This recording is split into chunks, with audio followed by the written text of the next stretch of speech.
Welcome to the next episode of EchelonOrchid, otherwise known as My Lair. What I've been thinking about in the lair today has really been privacy. Are we starting to lose our privacy? Technology is playing a big part in a potential loss of privacy. I'm really concerned about the amount of facial recognition technologies that's out in the public today. We're using it on drones. I mean, it said if you walk in Washington, D.C., or New York City, or any major city in the world, you're being recorded constantly. Is this an invasion of our privacy? Has the government really gone and had an abuse of power? Do they have a really easy button that they're going and hitting? And what are we doing as citizens in order to keep them in balance? So joining me today is Liz Wharton. She's the Chief of Staff from Scythe. Liz, welcome. Thank you. I appreciate the invitation to come into the lair and talk facial recognition and privacy. I really appreciate it. So, Liz, I guess for the first part, just for my audience, and I mean, you have a big following already on Twitter, how would people connect with you and see the different things that you're working on today? Well, as you mentioned, Twitter's very easy. It's @LawyerLiz, and I'm the former technology attorney for City of Atlanta and Hartsfield-Jackson Atlanta International Airport. And that's where I first started playing around with drones. So going back in the way back kind of machine, so to speak, they can get to see some of the fun stuff we did there. And then lately have been adding facial recognition research and bias in the algorithms to the arsenal. It's amazing. So when you went through law school, did you think was that the time when you started thinking about you were going to get into technology law or privacy advocate? No, I started off as a finance and real estate business attorney. And it only became focused on the technology side when friends and others in the startup community would start asking questions. And I realized all that was out there, that was basically this wide open field that needed some guidance both from the legal as well as the public policy side. Interesting. When I was doing my master's degree at George Washington University in computer forensics, a lot of it was based on the case law, heavily focused on that. And that's when I started to get, and my mother was probably right, I should have been a lawyer, because I love the law, I love the study of it. And I started at that point in time, and this would have probably been, I think, maybe in 2005, 2006, when cell phones were really starting to become popular. Everyone seemed to have a BlackBerry at that time. And I went, where's the proverbial phone booth now out in public? Anyone can take anything. I don't have that expectation of privacy. I can't close that door and go, hey, you can't come in here. And then we fast forward to today, and the amount of technology that's recording us. Do we really have an expectation of privacy anymore when we are really anywhere? Well, we've brought it. I mean, not only do you have the technology outside the home, where you've got different, your cell phone, all those devices, but when you talk about closing the proverbial door, anywhere you go, you now have to worry about, Alexa, are you listening? And even getting through the door, Ring cameras are becoming just prolific throughout neighborhoods, businesses, private residences. And so it's moved away from, to some degree, the protections that you may have if the government's doing the surveillance, to now the private sector. We're the ones surveilling ourselves. And we don't have the same limitations and protections against, for the other parties that come into our house. That's interesting. So I'm curious, because as you mentioned that, I started to immediately go towards the third party So if a private company has recorded me, can they just give that then to the government if they wanted to? Well, so two issues with that. One, it depends on where the recording was made and in what manner it was made. So if it's in a private home and you have two people who are sitting there having a conversation and one of them is not aware that they are being recorded, different states have different legal requirements for whether that's okay. But if we're going to, kind of the lawyer, the asterisks, but if we look at it from a broad brush, then yeah, which is what we're seeing, which is why everyone championing, IBM and Microsoft and Amazon, like coming out and saying, hey, we're not gonna do this. We're not gonna sell it to law enforcement, or we're not gonna do this. Like, great.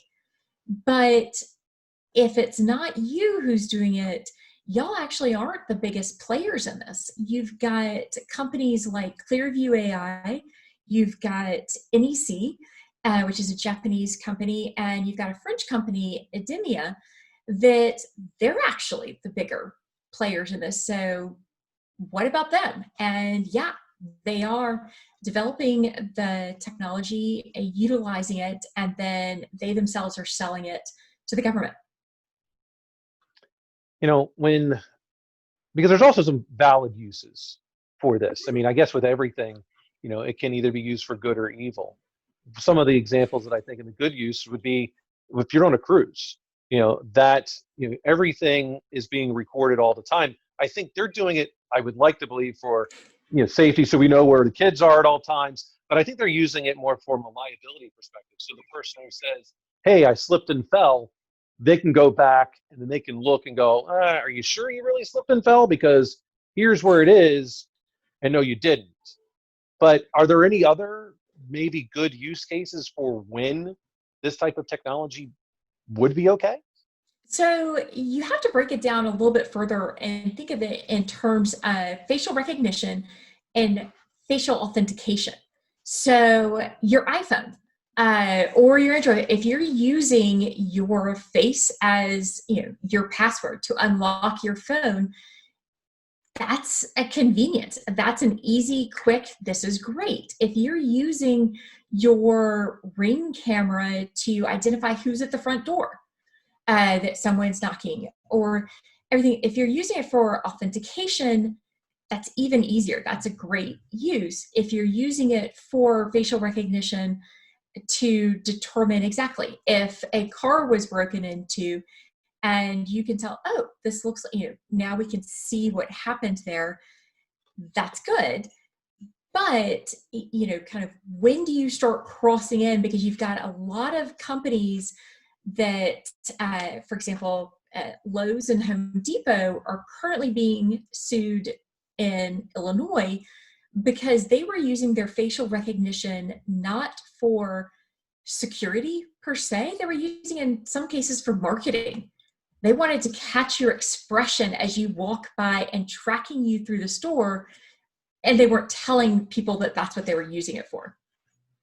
Oh, I think that's the key part. They didn't know. Exactly.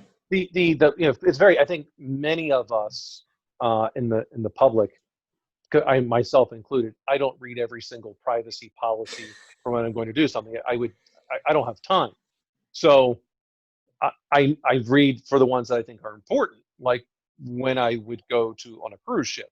I don't know if I'm going to go on a cruise ship anytime soon with all of the things like COVID that are out there, but before I really kind of enjoyed them. I wonder what type of notice is Home Depot and Lowe's even providing anyway? Do they just put it on their website, or they just, is it a click-through thing? Because I would imagine I should at least have some type of notice as I'm entering that store. Exactly. And that's where they were getting into trouble, is both the state of Illinois requires the notice, but you also are supposed to be told, here's how we're storing it, here's how we're collecting it, here's how we're using it, and here's how we're protecting it. And you would think on a cruise, sure, if you're going to use it to keep me safe, and even if you're going to use it for liability, I'm okay with that. Where I'm not okay is, are you then selling it to a marketer Are you using it because you want to figure out and you want to determine, oh, which kind of slots machines did Liz like? Or, and at the buffet, did she want to get the chocolate dessert or the strawberry caramel? Different things. That starts getting creepy to me. But tell me ahead and let me make that decision on my own. And do I have an opportunity to opt out? I think that's the important part, because I think, unfortunately, too many of these things occur because it is your default opted in unless you go in and say opt out. I think we should be permitting and really informing our customers. I mean, it's, not just like the truth in advertising, but I think the aspect of trusting those people we want to do business with, they should be telling us, look, you're opted out unless you do the following things to opt in. The pieces you can't opt out are, we're doing this because of liability, we're doing this because of safety, and we're not selling it unless you opt in. No, exactly. And when you start thinking of, okay, it's one thing if I'm entering into your store, I have all this information, but it kind of circling back to what had initially started piquing your interest and talking about COVID, where you had these massive protests going on all over the country, all over the world. And, or even taking it down to when I take the doggo for a walk, I'm going through a neighborhood where half the neighbors have Ring cameras, and I don't get a choice. I mean, granted, I'm outside, I'm outdoors, I've given up that expectation of privacy, but at the same time, did I agree to be filmed 24/7? And when you start thinking of all the different protesters and the different uses of that information when they are hopefully and in large part, peacefully exercising one of their rights, at what point are we crossing lines and tracking them? So going back to the third party rule then, so something happened in a neighborhood, could Ring, in this case, give all of that data to law enforcement? And depending on where the neighborhood, so Maryland, it kind of goes down a little bit further of which counties, which police departments do they have, and local law enforcement do they have agreements with. But there's some interesting maps, and I will absolutely put the links and put them up on Twitter, and we'll send them to you so you can post them in your show notes. But there are a surprising number of local law enforcement partnerships, both with Ring as well as the FBI has some with Ring. And Ring will tell you, and they've made some recent changes where you can opt in and say, look, if law enforcement's looking, if they think something out that my camera picked up is helpful, absolutely send it their way. And then in some cases you can opt out and say, no, not so much. But there are also warrant requirements. If they come in with a warrant, then that's a whole nother story. But voluntarily, yeah, there's a lot of instances where that information is just shared without you ever knowing. Ring is probably, I would imagine, being used in more affluent neighborhoods. So when we take this and we look at some of the disadvantaged communities where law enforcement they have drones, they're using this technology, and they're just circling around everywhere. Would you consider, I mean, I've never seen a drone in my neighborhood. I have seen them in Baltimore City. Would you consider that a form of racially profiling? Well, that's going to get into a couple of different issues. And one, there are several challenges right now. Baltimore not only uses drones in the typical sense, but they also have surveillance airplanes and that are flying. And you think of any time there's an incident and it's a helicopter, it's the police using these, it doesn't matter that the camera is mounted on a drone. It's just the fact that there is a camera. So are they, what information are they collecting? Why did they target that area? And is it, kind of what are they using that information for? And so that becomes kind of its own little issue, and the ACLU has instigated several lawsuits and really started looking into what they're doing and what they're using it for, and have they crossed a line. The U.S. Supreme Court has held, for example, that police need a warrant before putting tracking devices on your car. So if they can't track your car, should they be able to just put an aircraft up in the air and start filming and like doing that dragnet search without any justification? Well, we'll see. Right now they can, but whether they're using it for nefarious purposes, I'd like to think that we would have some protections there, but unfortunately that starts getting into, and you're going to have to look at both the lawmakers. There's a lot of legislation that's been introduced recently, especially in light of some of the claims of racial profiling in facial recognition, that is going to be fascinating to watch the court systems. I think there was federal legislation introduced last week, week before, and on the state level, get involved, reach out to your local legislator or your state legislators and let them know, let's curtail some of this usage.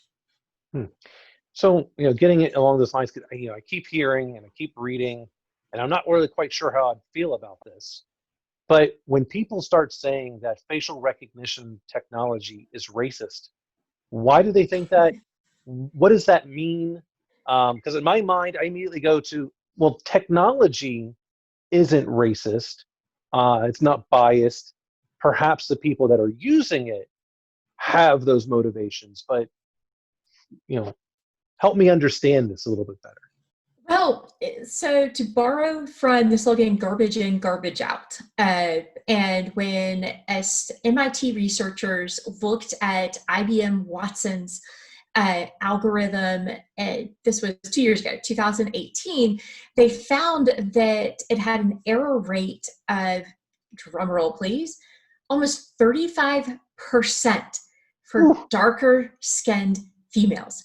So I'm already at a disadvantage in the sense of it had an error rate for females, but my light colored skin would had a much less significant bit for darker skinned females, almost 35%, 34.7%.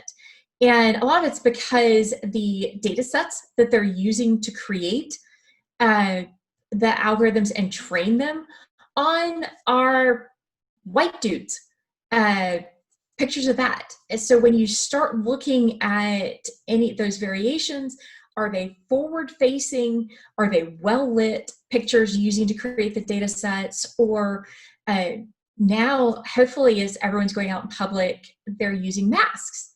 Well, add in the element of a mask. And so when we already had these algorithms that were skewed, in some cases heavily, towards the data that had gone in, which was white dudes in well-lit, forward-facing, static, these pictures, as opposed to what maybe a poorly lit, maybe there's a shadow here, heavens forbid you have a mask on. Yeah, the garbage in, you're getting garbage out. That number, almost 35%, is astounding to me. There's no significance in these findings at all. I mean, it is, as a scientist, I am offended that, in order to have, statistical significance, it has to be, my error rate and stuff has to be less than 5%. I got to know that what's going on is more likely than not that I have the person, 35%, it's almost a coin flip. And what's even funnier, and I believe it was the ACLU did a whole test themselves where they ran members of Congress through some of these algorithms, and they were identified and matched with convicted felons. I believe it was similar, like 35%. Well, that I believe. Right? That I believe because it's Congress. And some would argue that was an awfully low, that perhaps it should have been higher. But when you unfortunately look at members of Congress, where again, these are, kind of generic looking folks that are still getting misidentified. And one of the things that I guess unintended or unfortunate side effects of COVID, sending everybody to work from home, is that NIST is considered the standard bearer for setting these minimum algorithm best practices standards. Well, NIST itself has some of the easiest metrics to meet. Again, they're well-lit photographs, etc. But the team that was working on improving it can't do their research because they're stuck at home. So whatever progress we were starting to make in some of these areas had to kind of get paused, at least in the US, while we deal with perhaps the time where we need it to be the most accurate. You know, you're absolutely right when it comes to NIST and their standards. I mean, they are definitely easy to meet. I think they are setting the barrier to entry as low as possible to still get a level of efficacy in the data that we can trust. And yet we're still not really there in a society. You know, so you know, kind of slightly moving to the companies that are in the news. Amazon, IBM, Microsoft saying, hey, we're not selling facial recognition technology to the government anymore. Now, my first immediate thought as someone that spends a lot of time thinking like a bad actor, I went, are they just going to give it to you then? Exactly. And I had a little fun with that in a presentation I did 2 weeks ago, where I took one of those statements, and you know, in elementary school, you diagrammed a sentence. I diagrammed the statements going, oh, we're not going to sell the information to the government. And in some cases, for a year. It's like, well, okay, considering half the companies that were doing this are all part of these consortiums that are the ones actually doing a lot of the research. So, okay, you know, formal corporate company name, you're not doing this, but you have partnered with all these other companies that are doing it. And when you look at, for example, the companies that are performing the largest, the vast number of partnerships with both local law enforcement as well as the airports, TSA in the US, the EU's Customs and Border, all of those, they aren't IBM. It's not Microsoft. It's NEC. It's Indemnia. Those are the companies who are actually doing the research and using the technology. And so there's nothing to stop Microsoft, Amazon, IBM, Google, any of those companies from doing work with those folks or sharing their data sets and using that research. Right. And the next thought that I had is very similar along those lines. Lockheed Martin, General Dynamics, Northrop Grumman, Leidos, others I've probably forgotten, but at least some of those, they've got some manufacturing capabilities. And they also do quite a bit of research in this area. How difficult would it be for them to just light that up, start producing the hardware and the software type aspects and sell that to the government? Because they primarily only make money in large part, at least a significant portion, by being a system integrator to different governments around the world. And then I went, well, if they do that, how are we going to know the true capabilities of the government at that point? Well, not only the true capabilities of the government, but we start, I mean, let's go back to what we were talking about before with the accuracy. Well, tell us how, let's acknowledge, all right, they're going to have access to this technology, that they're going to implement it. But is it fundamentally correct? Am I going to be, what is the error rate? What are the data sets being used? And they're pulling these from all these other companies that by moving it out of the direct contracting with the government and moving those data sets further behind walls, you've lost that open records capability. The sunshine can't shine on it because you don't even know who is using it. And like I said, NEC is the company that is performing a significant, like they're the clear winner of this. I think they're currently providing facial recognition for 20 US states, or they're operating in 20 US states. I believe they're the ones with TSA. And not only that, they also just recently were awarded, I believe, the EU's Cousin Vinny. So that's the company who's doing it. And they don't make their algorithms, they don't make their data sets public. They just say, oh yeah, we're doing it. And it's, gosh, when we test ourselves, we get an A+. We have an error rate of less than 1%. Well, okay, what test were you using? Oh, don't worry about it. It's proprietary. That's what scares me more than, so Lockheed purchases the technology or partners with them. And what exactly are they purchasing? If we're relying on it for example, even just security, national security, at least make sure we're relying on accurate information. Because I don't know who's going to pay for my nose job. And I mean, I'm not opposed to a lift and a tuck and, stuff. But if I somehow get misidentified and that information starts following me and tracking with my passport, etc., what happens then?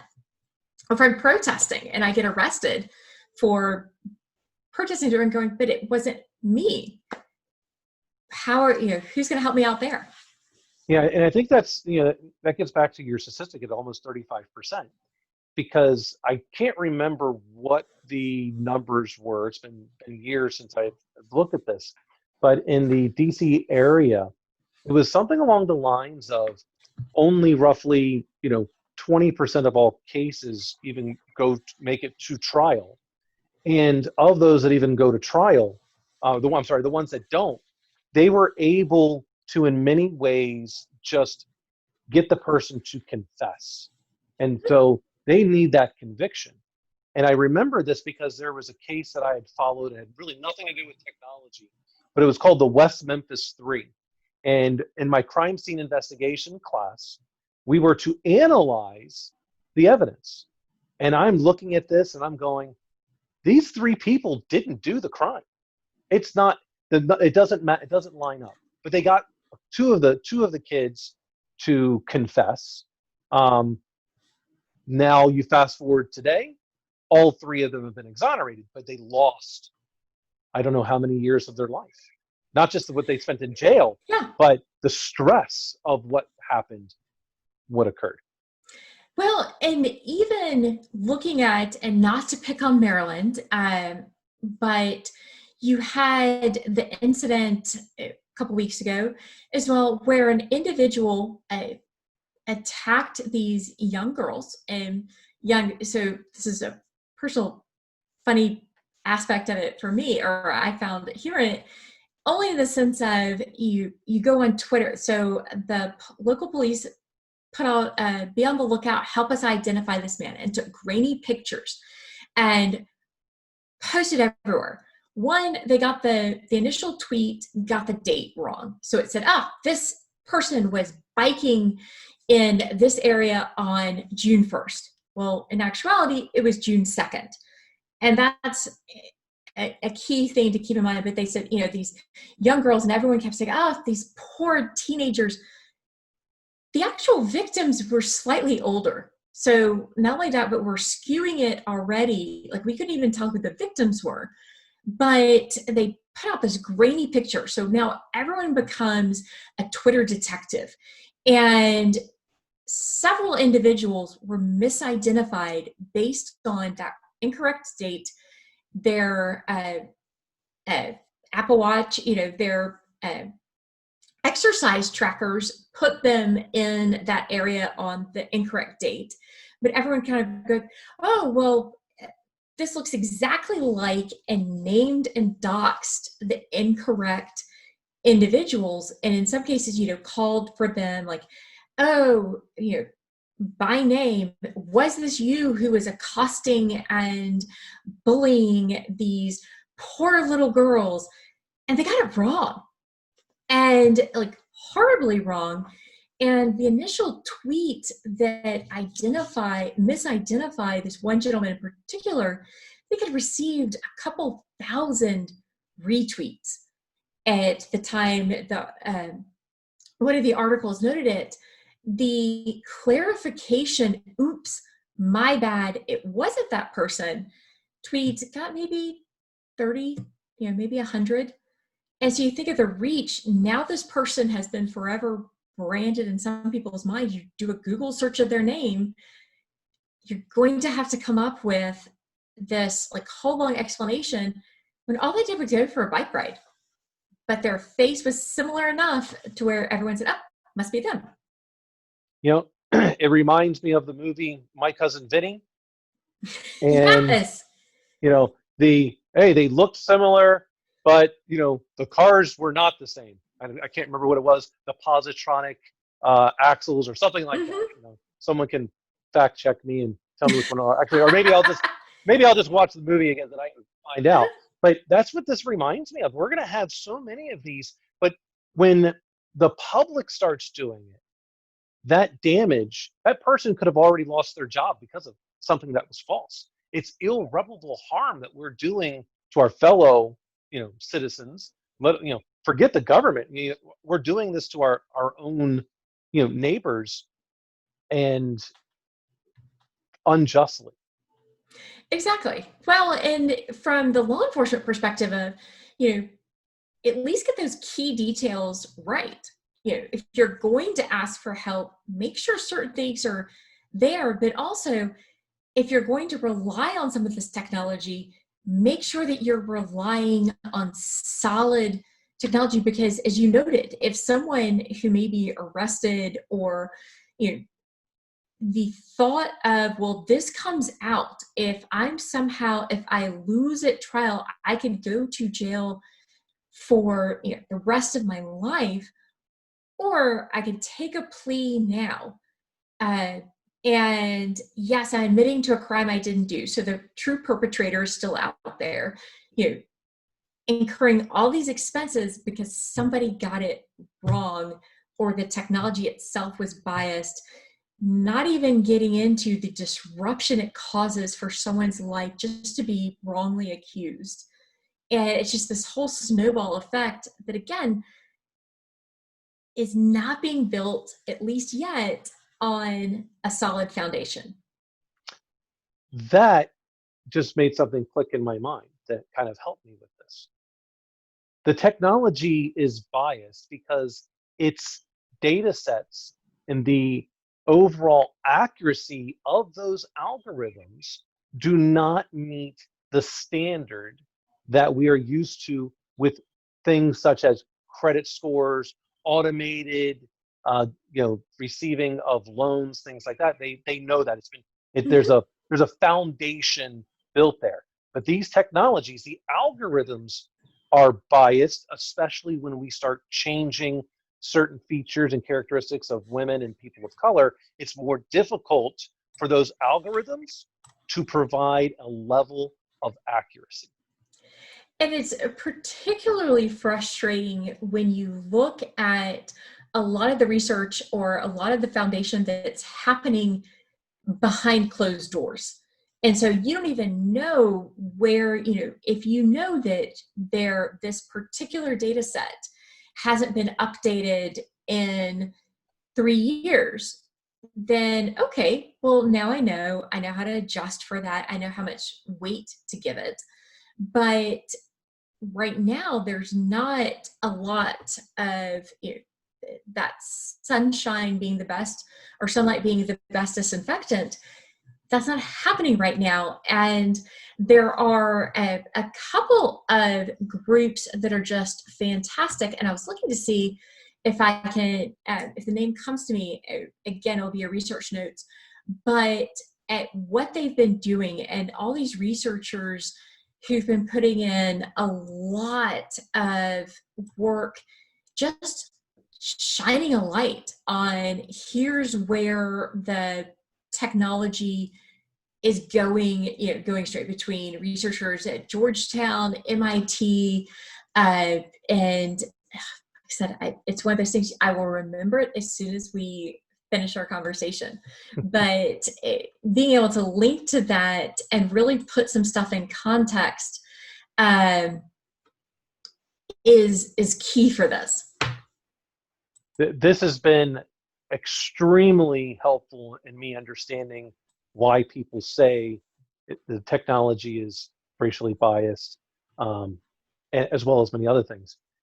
Liz, is there any parting words for my audience that you would want them to know that we maybe haven't covered? No, except, just be aware and ask the questions and dig a little bit deeper and look, take that dive with you as you start looking at some of this and go into the layer. Don't just take everything at face value. Absolutely. So I have one last question for you, Liz, and this is the part where I tell people it's time to pay Dr. Ford. And what I want to know, because I hold my guests mutually accountable, what's next for Liz Wharton? What's your goal that we can help you be accountable for to improve yourself? And then hopefully I'll be able to get you back on and we'll get an update on your goal. Fantastic. I love this. So one of my goals is just to really further build out and pull those threads, and being encouraged to, hey, you've got a great idea here, run with it. Improve your research, improve your presentation. And, if it's important to you, then I'm sure some other people are interested in it. So I guess the big key is, providing a platform and feedback on how to do a better job communicating the research. I think that's a great goal. Liz, I extremely appreciate you coming on. And if there's any way I can return this favor to you in the future, please don't hesitate to ask. No, thank you. And thanks to everyone for tuning in. And thanks to you for creating this opportunity for people to learn. Absolutely. With that, again, thank you. And thank you everyone for watching. Take care.